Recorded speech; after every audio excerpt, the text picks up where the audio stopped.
forest डिपार्टमेन्टआ गावनि दायखौ दोनखोमानो थाखाय जि माने फरेस्ट डिपार्टमेन्ट गावदों होनना बुंना बायनाय बेथ' जाखाथारा नंखाथारा रावबो बिसास खालामा बेखौ बे बानायनाय बे गावखौ डिफेन्ड खालामनो थाखाय बानायनाय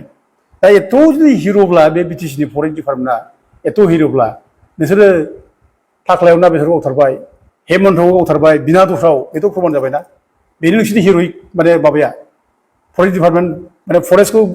रैखा खालामग्रा फरेस्ट डिपार्टमेन्टनि खामानिया बेनो हिर' बिसोरो हरै मा जाखो थांनाय 17 तारिखनि फेब्रुवारियाव बे रुनिकाटा बे मानेखौ फरेस्ट डिपार्टमेन्ट फरेस्ट अफिसखौ एखे दोले बोले फैनानै सावफैबाय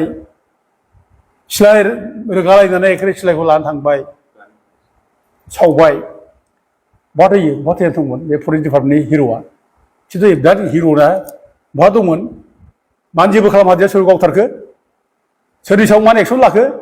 बोरो माथो नायगार एखे मटर बुख्रुबदों अफिसखौ बुख्रुबदों अफिसखौ लुट खालामना लांदों सिलाय सावदों सेस माने रुनिकाटा फरेस्ट अफिसा धंस मा खालामदों बोरो माबा मोनसे खालामहादों माबा मोनसे जादों दा दिनै गावनि फिसा बर' फिसाखौबा एखे दाय होयै गावथारनाय गावनि बर' फिसाखौबा एनकरेज खालामदों नोंसोर हाग्रायाव थानो मोना सिगियो बिरादनो बर' फिसाखौबा बर' फिसाखौ ओंखारनो नागिरो खिन्थु बे हाग्रायाव जे एथ' मानसि दिनै हाबनानै दं बे बाहेरानिफ्राय दिनै माने झारखन्ड थारखन्डनिफ्राय हाबनानै थाफैनाय झारखन्डआव थानो जायगा गैला बेयाव इन्डास्ट्रि खुलिनाय मानाय जायगा एखे रानसाव जायगा आरो मावबादिनि उपद्रुब बे मावबादिनि उपद्रुबाव पुलिस मिलिटारि उपद्रुबाव दिनै थानो हायैनि गोबां मानसिया बेयाव खारनानै थाफैबाय दा गोबां मानसि असिनाखि मानसि दं बेयाव भाषाबो रोङा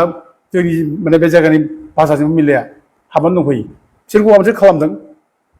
थांनाय 17 तारिखनि जायनाखि घटना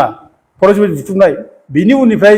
कत' रायजो राजाफ्रा बुंदोंमोन जोंबो बुंदोंमोन जेसेबां इलिगेल भाबै बाहेरानिफ्राय हाबनाय थाबाय दं बिसोर आइडेन्टिफाइ खालाम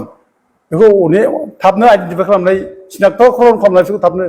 इभिसन खालाम होखारहर होनना बुंदोंमोन मा खालामदों बोरो मा खालामखो माबा मोनसे खालामदों जेबोथ' खालामाखै बरंस बिसोरनो ना हा होनोसो बेस्थ' दा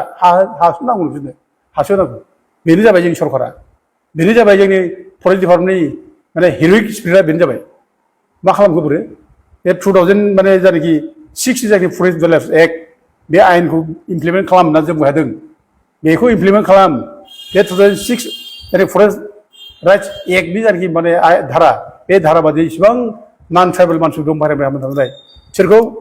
माने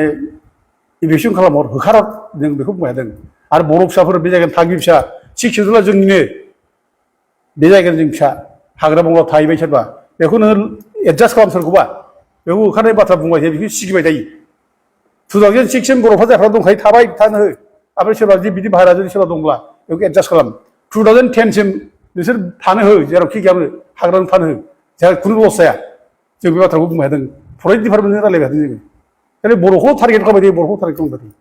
बर' फिसासो दंफां दानो बर' फिसासो हाग्रा एवो बर' फिसासो बे रायमना माबाखौ नेसनेल पार्कखौ सिफायो बे गासैबो माने बर' फिसानि दायजोब खिन्थु गुबुनफ्रा जे माने रायमना नेसनेल पार्क माबा नेसनेल पार्कनि सिफायजोब्बाय हाग्रा सिफायजोब्बाय बेखौ नोजोर होआ गावजों गावबा बिराद मोसा मालायजोंबा दाउसा हिर' बे दिनै दा EMनि बाथ्रा बुंनाय खोनादों माबा गावलायदों होनना बुंदों हरखरि गावखौ डिफेन्ड खालामनानै गावलायदों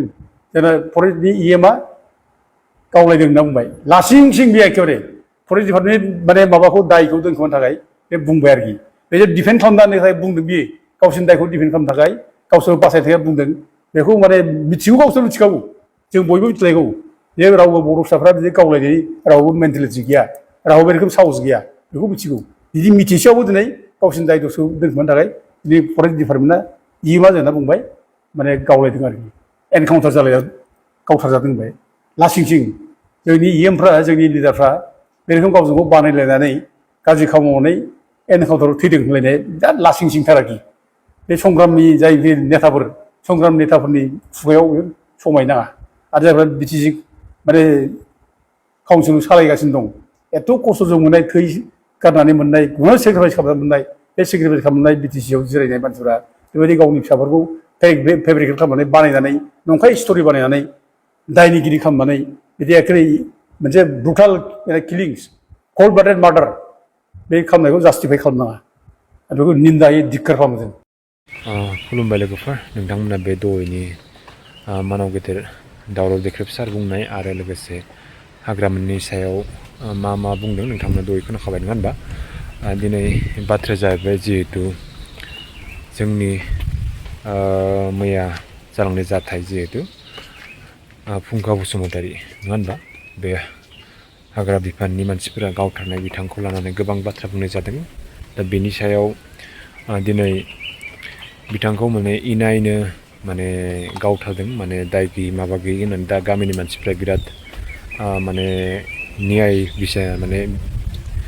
न्याय बिसारिदों नङा होनबा दिनै जाय बिथांखौ गावथारदों बिथांखौ माने न्याय नांगौ होननानै बुंदों गामिनि मानसिफोरा ओमफ्राय थारैनो बिथांखौ मोनसे फाव फान्दायनानै बुथारदों माबा दाय गैया माबा गैया बिथाङा माने दंफां दाननो थाङाखै माबा थाङाखै ओरैनो थांफादोंमोन होननानै बुंदों दा थारैनो बे बाथ्राया सैथो नंगौ मानो होनबा दिनै दावराव देख्रेबसारा गोबां गोरिबफोरनि थाखाय गोबां बाथ्रा बुङो बिथाङा मोजां दिनै ओमफ्राय लोगोसे दानि हाग्रामा सरकार बिथांखौ खावलायदों जिहेतु हाग्रा बिफान बा फरेस्टनि जेसेबां मानसिफोर दं बिदि माने बिफां दाननाय मानसिफोरखौ डाइरेक्टलि बिदि गावनाय माबानाय फुनाय बेफोरबायदि माने बुनो हाया मानसिफोरखौ डाइरेक्टलि मोनसे हमनानै एरेस्ट खालामनानै मोनसे सोंनायनि मोनसे लामा दं बा जेलाव सोनायनि मोनसे बेबस्था दं बेफोरबायदि नङा होनबा दा बेफोरबायदि गोबां बाथ्रा बुंदों दा थारैनो जों जोबोर दुखु मोनदों दिनै बर' मानसिफोरा बिदि गोरिबनि खावरिफोरा दिनै मा मावनो सानो मा खालामनो जेबो खामानि गैया बिफां लाइफां दाननानै जानाय बेफोरबायदि बर'फोर दं नङा होनबा दा गोरिब न'खरफोर गथ' गथाय दं उन्दै दा बेफोरनि थाखायनो जोबोद दुखुनांथाव साननो गोनां दा नोंथांमोना बेनि सायाव मा बुङो कमेन्ट सेक्टराव खिन्थाबानो जाबाय